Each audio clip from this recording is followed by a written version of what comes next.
आपने YouTube पर bank लूटने की बहुत सारी फिल्में देखी होंगी जहाँ पर चोरी करने का मेन रीजन पैसा होता है, लेकिन आज मैं आप सब लोगों के लिए बिल्कुल अलग फिल्म लेकर आया हूँ जहाँ पर चोरी करने का रीजन पैसा नहीं बल्कि बैंक का लॉकर खोलना है। क्योंकि ये सारे लॉकर्स दुनिया के मशहूर लॉकर्स थे जिनकी सुरक्षा दुनिया में सबसे मुश्किल और हाई टेक्नोलॉजी वाली थी। तो अब बिना किसी देरी के शुरू करते हैं आज की film the army of thieves की एक्सप्लेनेशन।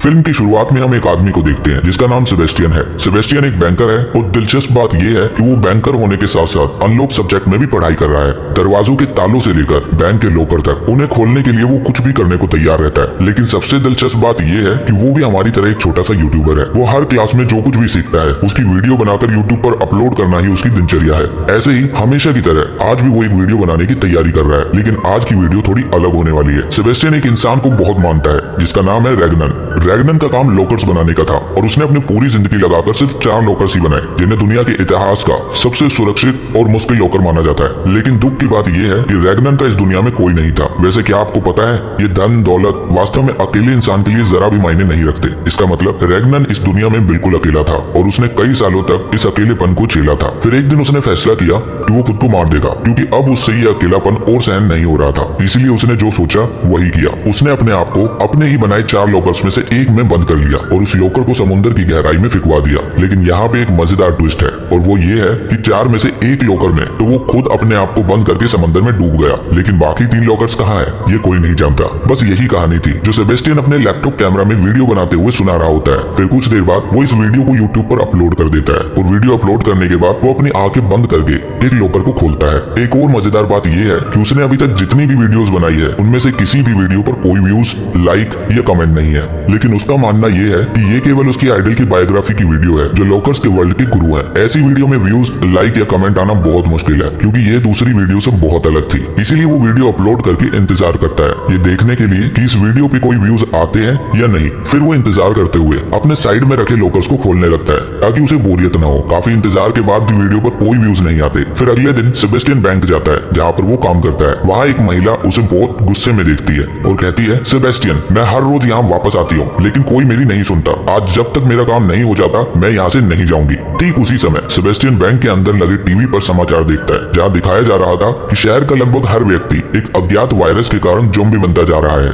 ये खबर देखने के बाद सेबेस्टियन उस महिला की तरफ देखता है और उसे उस महिला का चेहरा ज़ॉम्बी जैसा लगता है। इसीलिए वो डर के मारे सबसे पहले उस महिला का काम करके उसे बैंक से बाहर भेजता है। वहीं हम देखते हैं कि इन सब के बीच एक लड़की दूर से खड़ी होकर ये सब देख रही होती है। ये लड़की कौन है ये तो आप लोगों को बाद में पता चल जाएगा। फिर अगले दिन सेबेस्टियन समय से बैंक पहुंच जाता है और दोपहर में लंच करने के दौरान वो यूट्यूब पर अपनी वीडियो देखता है कि अभी तक कोई व्यूज या लाइक आया है या नहीं। लेकिन इस बार उसके सारे रिकॉर्ड टूट गए थे क्योंकि उसकी वीडियो पर एक व्यू और एक कमेंट आया हुआ था जिसे देखकर सेबेस्टियन बहुत ज्यादा खुश होता है क्योंकि ये यूट्यूब पर उसकी जिंदगी का पहला व्यू और कमेंट था। उसकी खुशी का अंदाजा हमारे जैसे यंग और नए यूट्यूबर्स ही लगा सकते हैं। फिर हम देखते हैं कि उस कमेंट में एक जगह का नाम लिखा हुआ था। वहाँ पहुंचने के लिए एक पासवर्ड की जरूरत होगी और वो पासवर्ड भी कमेंट में लिखा हुआ था। कमेंट पढ़ने के बाद सेबेस्टियन उसी रात उस जगह पर जाता है जहाँ पर एक गार्ड खड़ा हुआ था जिसे वो पासवर्ड बताकर अंदर चला जाता है। अंदर जाकर वो देखता है कि वहाँ एक लॉकर खोलने का कंपटीशन हो रहा था। सेबेस्टियन भी कंपटीशन में भाग लेता है और पहले राउंड में वो चौथे नंबर पर आता है। फिर वो दूसरा राउंड जीतकर फाइनल राउंड तक पहुंच जाता है और फिर शुरू होता है असली खेल। फाइनल राउंड में केवल 2 ही लोग होते हैं जिसमें सेबेस्टियन भी शामिल होता है और वहाँ मौजूद सभी लोग उन दोनों पर पैसा लगाने लगते हैं। फाइनल राउंड में उन्हें केवल 3 मिनट का ही समय मिलता है जिसमें उन्हें लॉक को खोलना है। जैसे ही समय शुरू होता है वो दूसरा व्यक्ति अपने लॉकर को खोलना शुरू कर देता है, लेकिन सेबेस्टियन वहाँ खड़ा होकर चारों तरफ देखता रहता है। 2 मिनट 30 सेकंड बीत गए और अब बस 30 सेकंड बचे हैं। तभी सेबेस्टियन अपना हाथ लॉकर पर रखता है और वहाँ मौजूद सभी लोगों को हैरान करते हुए केवल 9 सेकंड में उस लॉकर को खोल देता है। ये देखकर आप समझ ही सकते हैं कि उसको लॉकर खोलने का कितना ज्यादा अनुभव है। तभी सेबेस्टियन वहाँ पर एक लड़की को देखता है जिसका नाम ग्वेंडलिन है, जिसे देखकर उसे पहली नजर में ही उससे प्यार हो जाता है। तभी हमें पता चलता है कि ग्वेंडलिन वही लड़की है जो उस दिन बैंक के अंदर दूर से सेबेस्टियन पर नजर रख रही थी। और ग्वेंडलिन की असली पहचान ये है कि वो एक चोर है।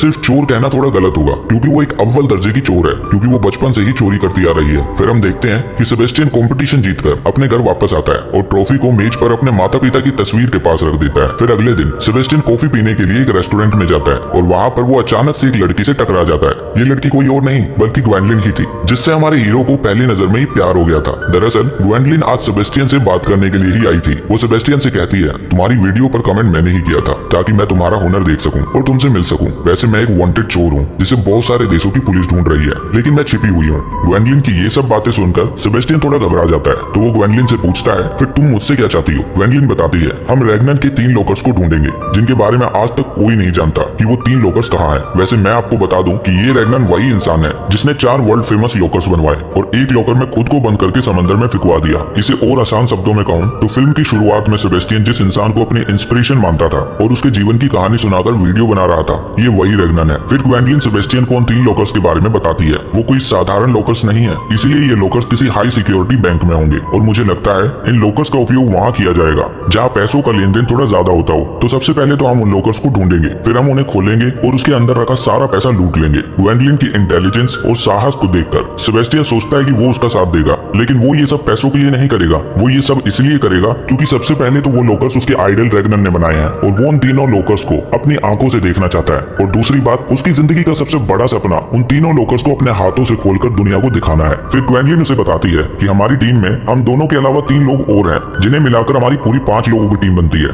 और हम अपनी पूरी टीम के साथ मिलकर इस चोरी को अंजाम देंगे। और ये सब बताकर वो एक कार्ड सेबेस्टियन को देकर वहाँ से चली जाती है। फिर काफी दिनों तक बहुत सोचने के बाद सेबेस्टियन ग्वेंडलिन के पास जाता है और उससे कहता है मैं तुम्हारे साथ काम करने के लिए तैयार हूँ। ये सुनकर ग्वेंडलिन एक एक करके अपनी टीम के सभी साथियों से सेबेस्टियन को मिलवाती है। सबसे पहले कोरिना से मिलवाती है जो बहुत बढ़िया हैकर है, फिर रॉफ से जो बहुत ही खतरनाक और होशियार ड्राइवर है, फिर लास्ट में ब्रॉडगेज से मिलवाती है जो कि बहुत ताकतवर बॉडी बिल्डर है। सबसे मिलने के बाद सेबेस्टियन कहता है क्या हम एक साथ जाएंगे और 3 लोकर्स चुरा लेंगे। ग्वेंडलिन कहती है हाँ, हम 5 लोग एक साथ मिलकर वो चोरियां करेंगे। फिर कोरिना सभी को उन तीनों लोकर्स के बारे में बताती है जिसे वो चोरी करने के लिए प्लान बना रहे थे। पहला लोकर फ्रांस की राजधानी पेरिस के एक फेमस बैंक में है, लेकिन चोरी करना इतना मुश्किल नहीं होगा क्योंकि उनके लिहाज से यहाँ की सुरक्षा बेहद कमजोर है। और दूसरा वेल्क्यूडी में है जिसे चोरी करना थोड़ा सा मुश्किल होगा। और तीसरा स्विट्जरलैंड के एक कसिनो में है जिसे खोलना सबसे मुश्किल होगा। और इन तीनों लोकर में करीब $300 मिलियन है और इन सभी बैंकों का मालिक तनाता नाम का एक ही आदमी है। फिर हम देखते हैं कि वो लोग पेरिस वाले लोकर के लिए निकल जाते हैं। सेबेस्टियन को बहुत पसीने आते हैं क्योंकि ये उसकी जिंदगी की पहली और सबसे अच्छी चोरी होने वाली थी। वो लोग जैसा प्लान बनाते हैं वैसे ही सेबेस्टियन बैंक के अंदर एक वॉशरूम में छिप जाता है। वहीं हम ग्वेंडलिन को देखते हैं, वो गार्ड से उसकी ट्रॉली पकड़ने के बहाने चाबी को चुरा लेती है जहाँ उसने प्लान के मुताबिक अपने नाम पर एक छोटा सा लॉकर बुक किया था। फिर लास्ट में आती है कोरिना जो वहाँ मौजूद सभी लोगों का ध्यान अपनी तरफ आकर्षित करने की कोशिश करती है। और इसी बीच ग्वेंडलिन सेबेस्टियन को वॉशरूम से बाहर लॉकर की तरफ ले आती है और लॉकर की तरफ ले जाती है जिसे देखकर सेबेस्टियन बहुत खुश होता है और फिर वो लॉकर के बारे में जानने के लिए कुछ देर के लिए अपना पूरा ध्यान वहीं लगाता है। फिर वो अपना फेवरेट गाना चलाकर लॉकर खोलना शुरू कर देता है। उस लॉकर में कुल 3 ताले थे जिसमें से एक ताला सेबेस्टियन बड़ी आसानी से खोल लेता है। फिर दूसरा और तीसरा ताला भी बड़ी आसानी से खुल जाता है जिसे देखकर वो बहुत खुश होते हैं क्योंकि उस लॉकर में इतने ज्यादा पैसे होते हैं जितना वो कभी सोच भी नहीं सकते। फिर वो दोनों सारे पैसों को एक बैग में भरकर वहाँ से जाने की तैयारी करते हैं। फिर ग्वेंडलिन कहती है ये तो बस शुरुआत है क्योंकि अभी भी 2 लॉकर बचे हुए हैं। तभी हम देखते हैं कि ब्रॉडगेज वहाँ मौजूद लोगों को तरह तरह के सवाल पूछकर अपने साथ उलझाए रखता है और इसी बात का फायदा उठाकर ग्वेंडलिन और सेबेस्टियन वहाँ से चुपचाप निकल जाते हैं। फिर कुछ समय बाद इंटरपोल अधिकारी बेला को इस चोरी के बारे में पता चलता है। इसी बीच सेबेस्टियन अपनी पूरी टीम के साथ अपनी पहली सफलता का जश्न मना रहा होता है, लेकिन यहाँ हम एक बात नोटिस करते हैं और वो बात ये है कि सेबेस्टियन मौका देखते ही ग्वेंडलिन के कमरे में जाता है और ग्वेंडलिन उसे बताती है मेरे पिता बहुत अमीर थे लेकिन फिर भी उन्होंने कभी मेरी तरफ जरा भी ध्यान नहीं दिया और आज मैं ब्रॉडगेज के साथ इतनी दूर तक आ चुकी हूँ और एक वांटेड चोर बन चुकी हूँ। दूसरी ओर हम देखते हैं कि सेबेस्टियन को ग्वेंडलिन के साथ बात करते हुए देखकर ब्रॉडगेज को थोड़ा गुस्सा आ जाता है क्योंकि उसे भी ग्वेंडलिन बहुत पसंद थी। इसके बाद वो सब पराग के लिए निकल जाते हैं जहाँ दूसरा लोकर था। वहाँ पहुंचकर कोरिना उससे बताती है कि हमें अपना हर कदम आंखें और कान खुले रखकर ही उठाना है क्योंकि यहाँ की सुरक्षा बहुत ज्यादा एडवांस है। और ये बात सुनकर सेबेस्टियन थोड़ा घबरा जाता है। उधर इंटरपोल के अधिकारी बैंक के अंदर नजर रखकर बैठे थे क्योंकि उन्हें पहले से ही खबर थी कि आज बैंक में चोरी हो सकती है। फिर सबसे पहले सेबेस्टियन ही बैंक के अंदर जाता है और अंदर जाने के लिए वो एक फर्जी आईडी का इस्तेमाल करता है जो ग्वेंडलिन ने उसे दी थी। फिर वो कोरिना के बताए अनुसार आगे बढ़ता है और उसके साथ ही वो सीधे उस कमरे में आ जाता है। कुछ दूर जाने के बाद उसे वहाँ लिफ्ट का दरवाजा दिखाई देता है जिसमें लॉकर रखा हुआ था, लेकिन तभी वहाँ कुछ ऐसा होता है जो उन्होंने सोचा नहीं था। सीसीटीवी के सामने एक गार्ड सेबेस्टियन पर नजर रखे हुए था क्योंकि सेबेस्टियन अंदर तो गया था लेकिन काफी देर तक वहाँ से बाहर नहीं आया। और फिर सेबेस्टियन अंदर जाकर एक दरवाजे तक पहुंचता है। वहाँ पहुंचकर कोरिना उससे कहती है तुम अपनी उंगली से ऐसी कोशिश करो कि तुम ही दरवाजे को खोल रहे हो। सेबेस्टियन बिल्कुल वैसा ही करता है और उतनी ही देर में कोरिना उस दरवाजे के सिस्टम को हैक करके उसे खोल देती है। उस दरवाजे से निकलकर सेबेस्टियन ग्वेंडलिन से मिलता है। वो दोनों लिफ्ट तक पहुंचते हैं और दूसरा लॉकर उनके सामने ही होता है, लेकिन जब वो लिफ्ट का दरवाजा खोलते हैं तो उनके सामने कुछ गार्ड खड़े होते हैं जो उन पर हमला कर देते हैं। लेकिन तभी ग्वेंडलिन बाहर आती है और एक एक गार्ड को धो देती है। उधर दूसरे गार्ड को समझ आ जाता है कि सेबेस्टियन ने दरवाजा नहीं खोला था बल्कि उसे हैक करके खोला गया था। इसीलिए वो गार्ड बैंक के सभी बाहर निकलने वाले रास्तों को बंद कर देता है। ये सब देखकर कोरिना उन्हें प्लान बी इस्तेमाल करने के लिए कहती है। तभी ब्रॉडगेज एक मास्क पहनकर बैंक के अंदर आता है और बैंक के अंदर मौजूद सभी लोगों को डराना शुरू कर देता है। वहीं दूसरी ओर सेबेस्टियन उस लॉकर का ताला खोलने की कोशिश करता है, लेकिन उसकी एक गलती की वजह से ताला खुलने की बजाय बंद हो जाता है। फिर सेबेस्टियन कहता है हमारे पास केवल एक और मौका है और अगर ये दोबारा गलत हुआ तो ये लॉकर हमेशा हमेशा के लिए बंद हो जाएगा। इसीलिए वो इस बार अपना पूरा ध्यान लगाकर उसे खोलने की कोशिश करता है और इस बार वो कामयाब होता है। दूसरी ओर कोरिना ब्रॉडगेज से कहती है तुम कार में वापस आ जाओ, हमारा काम हो चुका है। ब्रॉडगेज कोरिना की बात सुनता है और बैंक से बाहर आने के लिए भागता है, लेकिन भागते हुए गार्ड उस पर गोलियां चलाने लगते हैं, जिसमें से एक गोली आकर सीधा उसके कंधे पर लगती है। गोली लगते ही वो सीधा खिड़की से नीचे कूद जाता है और भागकर कार में बैठने में कामयाब होता है। ब्रॉडगेज के बाहर आते ही बैंक के अंदर मौजूद सभी अधिकारी बाहर निकल आते हैं और इसी बात का फायदा उठाकर सेबेस्टियन और ग्वेंडलिन भी पैसों से भरा बैग लेकर बाहर की तरफ भागते हैं और कार में बैठने की कोशिश करते हैं। ब्रॉडगेज सबसे पहले ग्वेंडलिन का हाथ पकड़कर उसे कार के अंदर खींच लेता है, फिर वो सेबेस्टियन का हाथ पकड़ता है, लेकिन तभी वो सोचने लगता है कि अगर ये हमारी टीम में रहा तो ग्वेंडलिन मुझसे दूर हो जाएगी। इसीलिए ब्रॉडगेज सेबेस्टियन के हाथ को छोड़ देता है और सेबेस्टियन सीधा नीचे गिर जाता है। ये देखकर टीम के बाकी सभी लोग हैरान होते हैं, लेकिन वो दोनों कुछ भी नहीं कर सकती क्योंकि तब तक पुलिस भी वहां आकर सेबेस्टियन को घेर लेती है। फिर ग्वेंडलिन ब्रॉडगेज से पूछती है तुमने ऐसा क्यों किया? ब्रॉडगेज कहता है क्योंकि अब हमें उसकी कोई जरूरत नहीं है, हमारे पास ऑलरेडी इतना सारा पैसा हो चुका है जितना हम सोच भी नहीं सकते और इसीलिए अब हमें तीसरे वाले लॉकर को खोलने की भी कोई जरूरत नहीं है। ब्रॉडगेज की ये सब बातें सुनकर ग्वेंडलिन कहती है तुम सच में बहुत बड़े कमीने हो, मैं ये चोरी पैसों के लिए नहीं बल्कि उन लॉकर्स के लिए कर रही हूँ। ग्वेंडलिन को ब्रॉडगेज की ये सब बातें बिल्कुल भी पसंद नहीं आती और वो कार से उतर जाती है, जिसे देखकर कोरिना भी कार से उतर जाती है। फिर ब्रॉडगेज कहता है अगर तुम लोग अब चले भी जाते हो तो मुझे कोई फर्क नहीं पड़ता। इसी बीच सेबेस्टियन अपने कमरे में आता है जहाँ ग्वेंडलिन और कोरिना पहले से ही बैठी होती है। ये देखकर सेबेस्टियन बहुत हैरान होता है और कहता है अब तुम लोग यहाँ क्यों आई हो और मुझसे क्या चाहती हो? फिर ग्वेंडलिन कहती है हम दोनों ने तुम्हारे साथ कुछ भी गलत नहीं किया क्योंकि मैंने ये चोरी पैसों के लिए नहीं की, मैं तो सिर्फ उन 3 लॉकर्स को चुराकर इतिहास के पन्नों में अपना नाम लिखना चाहती हूँ। फिर सेबेस्टियन कहता है मैं भी पैसों के लिए तुम्हारे साथ नहीं आया था, मुझे बस उन 3 लॉकर्स को अपनी आंखों से देखना और खोलना था ताकि मेरा नाम भी पूरी दुनिया में हो सके, लेकिन कल मुझे पुलिस वालों ने ऑलमोस्ट पकड़ ही लिया था। उधर दूसरी तरफ हम देखते हैं कि उस पुलिस अधिकारी को कहीं से सेबेस्टियन की यूट्यूब वीडियोस मिल गई थी, जिसे देखकर उसे शक होता है कि शायद कोई चोरों की टीम सेबेस्टियन का इस्तेमाल कर रही है और इसीलिए उस दिन उन लोगों ने सेबेस्टियन को चोरी करने के बाद कार से धक्का दे दिया था।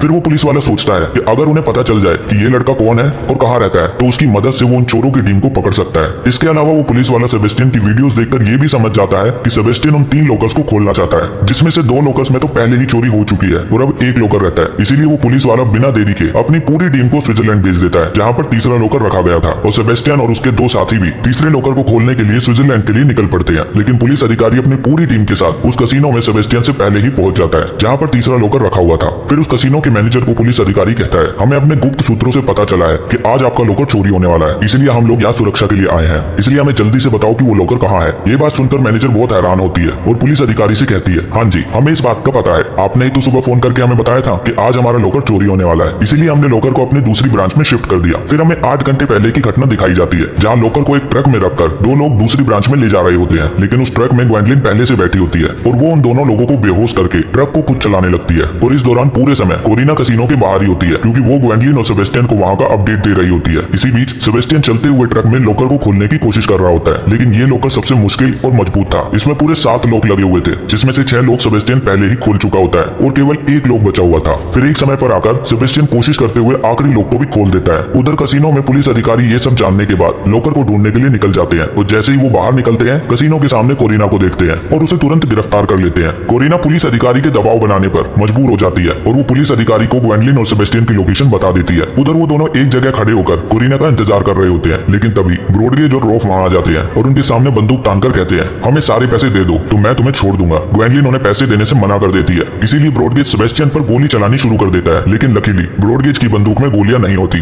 फिर ग्वेंडलिन कहती है मुझे शुरू से ही तुम पर भरोसा नहीं था, इसलिए मैंने पहले दिन से ही तुम्हारी बंदूक की सारी गोलियां निकाल दी थी। फिर वो दोनों ब्रॉडगेज और रोफ को लॉकर वाले ट्रक से बांध देते हैं और फिर रोफ की ही कार में सारा पैसा लेकर निकल जाते हैं, लेकिन वहीं वो पुलिस अधिकारी भी उनका पीछा करते हुए वहां तक पहुंच जाता है। इसीलिए ग्वेंडलिन पुलिस अधिकारी पर ही बंदूक तान देती है और उसे पैसों का लालच देती है, लेकिन वो अधिकारी बहुत ईमानदार और बुद्धिमान था। वो ग्वेंडलिन से कहता है मैं पिछले 5 साल से तुम्हें पकड़ने की कोशिश कर रहा हूँ, तुम्हें पकड़ना मेरी जिद है, इसीलिए तुम सरेंडर कर दो, नहीं तो मैं तुम्हें गोली मारने के लिए मजबूर हो जाऊंगा। ये सुनकर ग्वेंडलिन कहती है ठीक है मैं सरेंडर करती हूँ, लेकिन सेबेस्टियन को यहाँ से जाने दो क्योंकि वो कोई अपराधी नहीं है, मैं ही उसे अपने साथ लेकर आई थी। पुलिस अधिकारी उसकी ये बात मान लेता है और सेबेस्टियन को जाने देता है, लेकिन सेबेस्टियन वहां से भागना नहीं चाहता क्योंकि वो ग्वेंडलिन से प्यार करता था। ग्वेंडलिन उसे कहती है तुम चिंता मत करो, मैं जेल से बाहर निकलकर तुम्हारे पास आऊंगी। ये सुनकर सेबेस्टियन वहां से चला जाता है और पुलिस अधिकारी ग्वेंडलिन को गिरफ्तार कर लेता है। उसके बाद कई साल बीत जाते हैं और हम देखते हैं कि कैलिफोर्निया में सेबेस्टियन ने एक स्टोर खोला है जिसका नाम ग्वेंडलिन सेफ गोल्डन लॉक्स हैं। तभी अचानक से दो लोग वहाँ आते हैं और सेबेस्टियन को एक लॉकर की तस्वीर दिखाकर कहते हैं, क्या तुम इस लॉकर को खोल सकते हो? सेबेस्टियन मुस्कुराता है